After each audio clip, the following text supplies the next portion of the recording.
ശാസ്ത്രീയ അഥർവവേദ പഠനം ക്ലാസ് 334.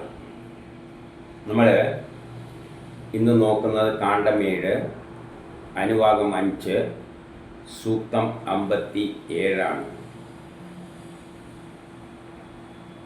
ഇവിടെ ജ്ഞാനത്തിലൂടെ നമ്മുടെ ആഗ്രഹങ്ങളെല്ലാം സാധിപ്പിക്കണം.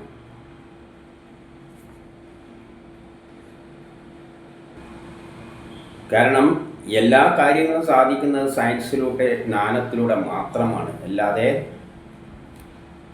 ചുമ്മാ ഇങ്ങനെ ചിന്തിച്ചുകൊണ്ട് സാധനം കയറി വരുമൊന്നുമില്ല. അരിയുണ്ടാണ്ടിക്കൽ അരി നട്ട് മുളപ്പിക്കണം. അല്ലാതെ വേറൊരു വഴിയൊന്നുമില്ല. പഠിച്ചാൽ മാത്രമേ പരീക്ഷ പാസ്സാവുകയുള്ളൂ. അല്ലാതെ അവിടെ പോയിട്ട് പ്രാർത്ഥിച്ചു കഴിഞ്ഞാൽ പരീക്ഷ അതൊന്നും നടക്കുന്ന കാര്യമല്ല. അല്പം ബുദ്ധി ഉപയോഗിച്ച് കഴിഞ്ഞാൽ മനസ്സിലാകുന്ന കാര്യങ്ങളാണ്. നമ്മൾ യജ്ഞം ചെയ്യണം, അതിന് വേണ്ട ജ്ഞാനം നേടണം. അപ്പം ജ്ഞാനം തന്നെയാണ് നമ്മുടെ ആഗ്രഹങ്ങൾ, നമ്മുടെയല്ല ഈ പ്രപഞ്ചത്തിലുള്ള എല്ലാ കാര്യങ്ങളുടെയും അടിസ്ഥാന തത്വം. എന്തൊക്കെ ആഗ്രഹങ്ങൾ സാധിക്കണ്ടെങ്കിൽ യജ്ഞം നേടുക, അതിലൂടെ കാര്യം സാധിപ്പിച്ചെടുക്കുക. അല്ലാതെ വേറെ വഴിയൊന്നുമില്ല. അത് സയൻസിലൂടെ മാത്രമാണ്. ഒരു വീട് കെട്ടുന്നത് സയൻസാണ്, ചോറ് വെക്കുന്നതിൽ സയൻസുണ്ട്, ഇവൻ പപ്പടം ചുടുന്നതിൽ തന്നെ സയൻസുണ്ട്. പപ്പടം ചുടുക എന്ന് പറഞ്ഞാൽ വെള്ളത്തിലിട്ടിട്ട് പപ്പടം ചുടാൻ പറ്റുമോ? ഇല്ലല്ലോ, എണ്ണയിലിടണം. അത് അപ്പോൾ അവിടെ ഒരു സയൻസുണ്ട്. ഇപ്പം എല്ലാത്തിലും സയൻസുണ്ട്. സയൻസിലൂടെ മനുഷ്യന് കാര്യങ്ങൾ സാധിക്കാൻ പറ്റുള്ളൂ, അല്ലാതെ വേറെ വഴിയൊന്നുമില്ല. അപ്പം അങ്ങനെയുള്ള ഒരു കാര്യമാണ് ഇവിടെ പറയുന്നത്. അപ്പം എന്താണ് പറയുന്നതെന്ന് നമുക്ക് നോക്കാം. ഹരി ഓം. അഥർവവേദം കാണ്ഡം 7 അനുവാകം 5 സൂക്തം 57. ഋഷി കാമദേവൻ, ദേവത സരസ്വതി, ഛന്ദസ് ജഗതി. യദാശസ വദതോ മേ വിചുക്ഷുഭേ യത് യാജമാനസ്യ ചരതോ ജനാം അനു യദാത്മനി തന്നോ മേ വിരിഷ്ട സരസ്വതോ തഥാ പ്രണസ്കൃതേന സപ്തക്ഷരന്തി ശിശവേ മരുത്വതേ പിത്രേ പുത്രാസോ അപ്യവിവൃതൻ നൃതാനി ഉഭേ ഇദസ്യോഭേ അസ്യ ആജത ഉഭേ യതേതേ ഉഭേ അസ്യ പുഷ്യത. ഭാവാർത്ഥം: ആഗ്രഹിച്ച സാധനം ലഭിക്കാതെ എൻ്റെ ഏതൊരവയവമാണോ ദുഃഖിക്കുന്നത്, ആ അവയവത്തെ സരസ്വതി പൂർവ്വനിലയിലാക്കണേ. 7 നദികൾ വരുണന് വേണ്ടി ഒഴുകിക്കൊണ്ടിരിക്കുന്നു.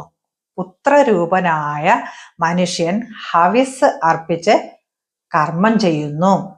മനുഷ്യരുടെ നന്മയ്ക്കായിട്ട് ആകാശവും ഭൂമിയും എപ്പോഴും പ്രവർത്തിച്ചു കൊണ്ടിരിക്കുന്നു. അവർ അന്നവും ജലവും നൽകി നമ്മെ സമ്പന്നരാക്കുന്നു. ആഗ്രഹിച്ച സാധനം ലഭിക്കാതെ എൻ്റെ ഏതൊരവയവമാണോ ദുഃഖിക്കുന്നത്, ആ അവയവത്തെ സരസ്വതി പൂർവ്വനിലയിലാക്കട്ടെ. ഇപ്പം നമ്മുടെ ശരീരത്തിന് എവിടെയെങ്കിലും ഒന്ന് ശോഷിച്ചിട്ടുണ്ടെങ്കിൽ അതിൻ്റെ ആഗ്രഹിച്ച സാധനം കിട്ടാത്തത് കൊണ്ടാണത് ശോഷിക്കുന്നത്.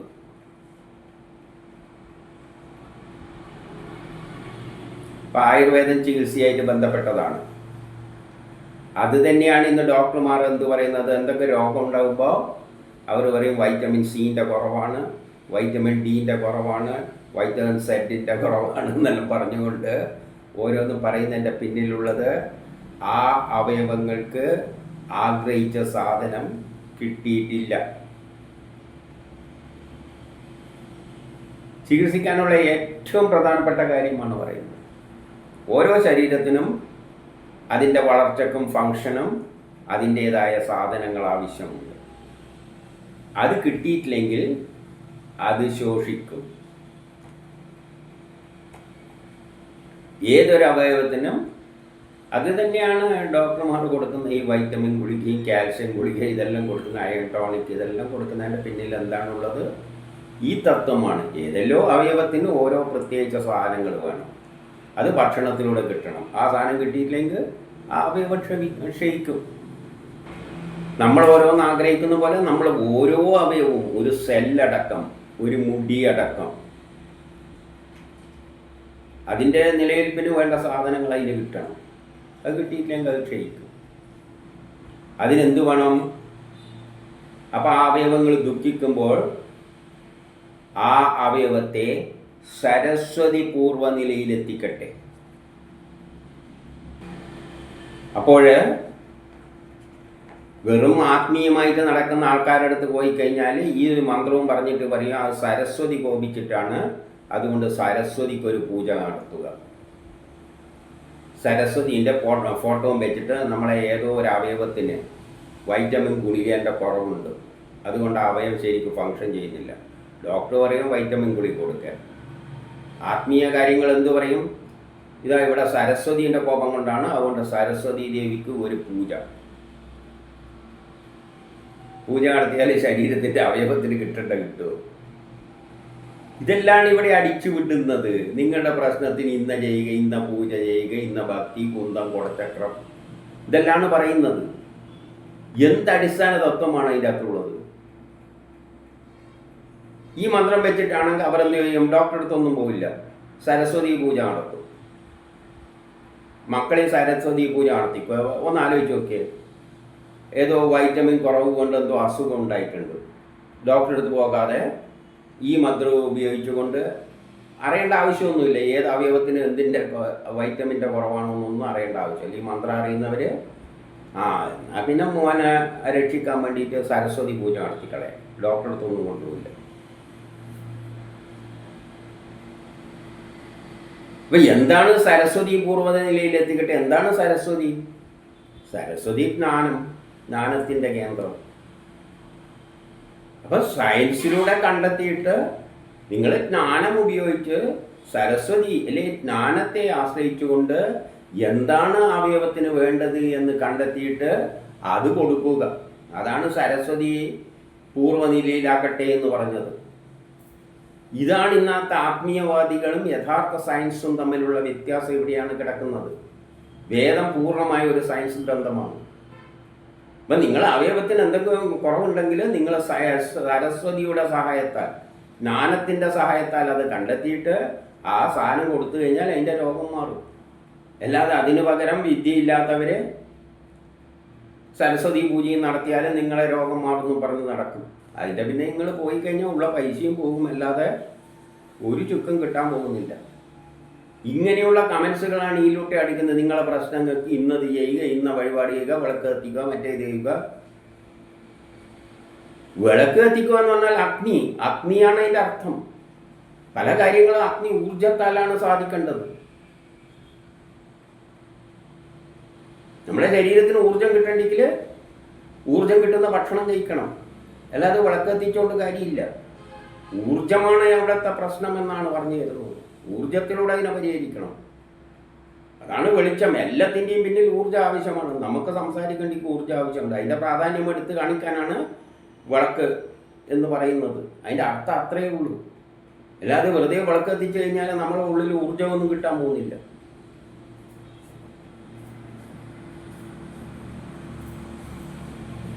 ഏഴ് നദികൾ വരുണന് വേണ്ടി ഒഴുകിക്കൊണ്ടിരിക്കുന്നു.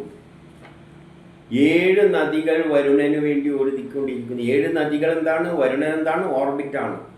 ഒരാറ്റത്തിന് ചുറ്റും 7 പ്രധാനപ്പെട്ട ഓർബിറ്റുകളുണ്ട്. കെമിസ്ട്രി പഠിച്ചവർക്കറിയാം. ഒരാറ്റത്തിന് മാക്സിമം ഒരു 7 കണക്കാക്കുന്നത്. 7 വരെ ആകാം ഏറ്റവും.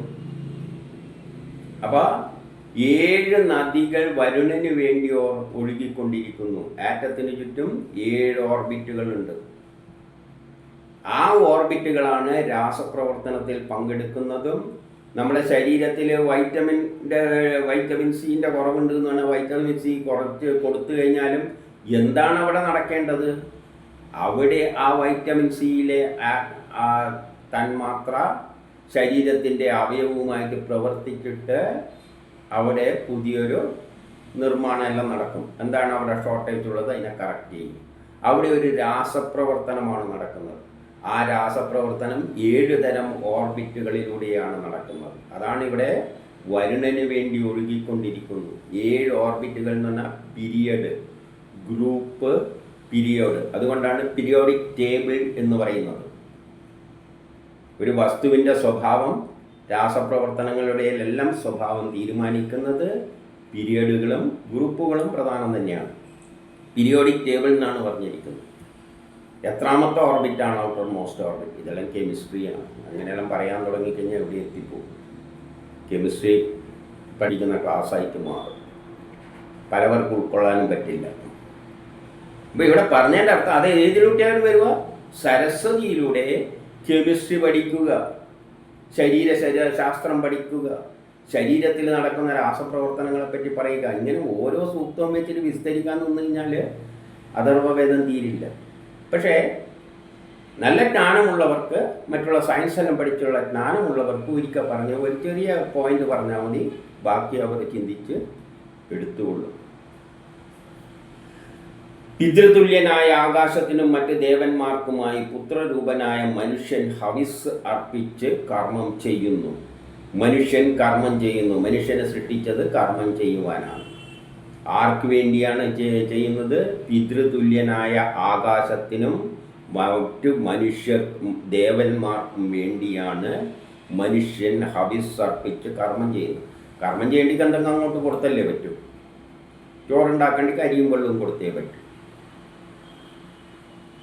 അപ്പം എന്തിനും കർമ്മം ചെയ്യുന്ന ആർക്ക് വേണ്ടിയാണ്?